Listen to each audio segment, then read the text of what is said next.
Chapter 1. Weeping with Jesus.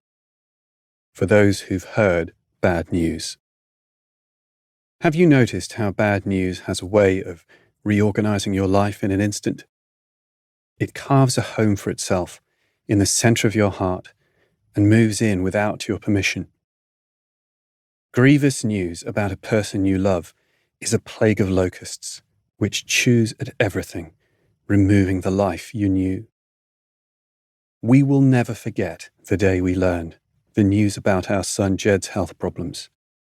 It was New Year's Eve, 2018. We were attending our 12-week pregnancy scan when we found out. A few weeks prior, an early pregnancy scan had shown us the surprising and delightful image of 2 heartbeats. Our daughters, Lois, then aged 4, and Esther, aged 2, were overjoyed at the prospect of not 1 but 2 babies joining the family. So we brought them along to the second scan, expecting it to be an all-round joyous occasion of seeing twins on the screen. It was a freezing cold, dark evening, and we'd had to park quite far from the hospital, as there were no spaces nearby. Dan sat both girls on his lap, while Anna got started with the sonographer. From the moment the scan started, we knew there was a serious problem. The sonographer stopped talking altogether, as did her trainee. And on the screen we could see a large black space in the middle of one of the baby's bodies.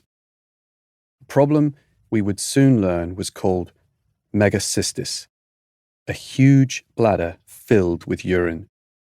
The urine was slowly accumulating, as there was no way for it to drain out.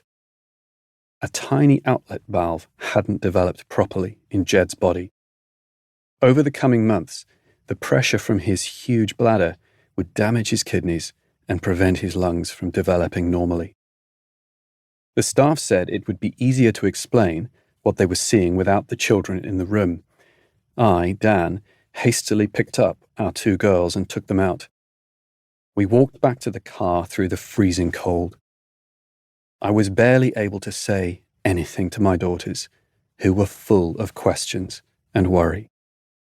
We learned that evening that megacystis was bad news. The problems it would create for Jed's lung development meant that he would likely die shortly after birth. I called both our parents to let them know the terrible news.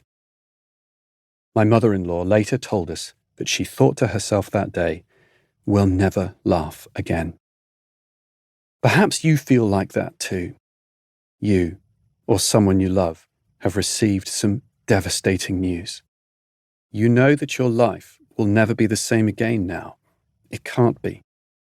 As you reel, we want to invite you, throughout this chapter, to notice just one thing.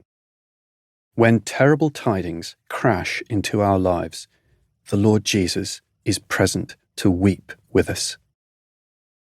Where others may be silent, distant, flippant, superficial, and clumsy, Jesus is present, sure-footed, tender, and true. The God of the Bible weeps with us at bad news. The true lie of the land. One thing which surprised us as the bad news sank in was how uncomfortable some people were with the sadness of our situation, as if they were unable to allow it to occupy a part of their world. One person responded to the news of Jed's medical problems with, "Oh, you have to think positive and it will be fine." Maybe you have had a similar experience. Such an insistence on flippant speech and superficial positivity can be crushing for those who are hurting. The same problem is revealed when people ask if you're feeling back to normal or if you've got over your grief. If you're like us, you want to cry out, "There will never be that old normal again." Truly bad news is not like a pebble dropping into a still pond, which after a while returns to its stillness. Truly bad news is not an inconvenience, which we have to wait out. Truly bad news reorganizes everything in a way we can't control. It's why we talk of being devastated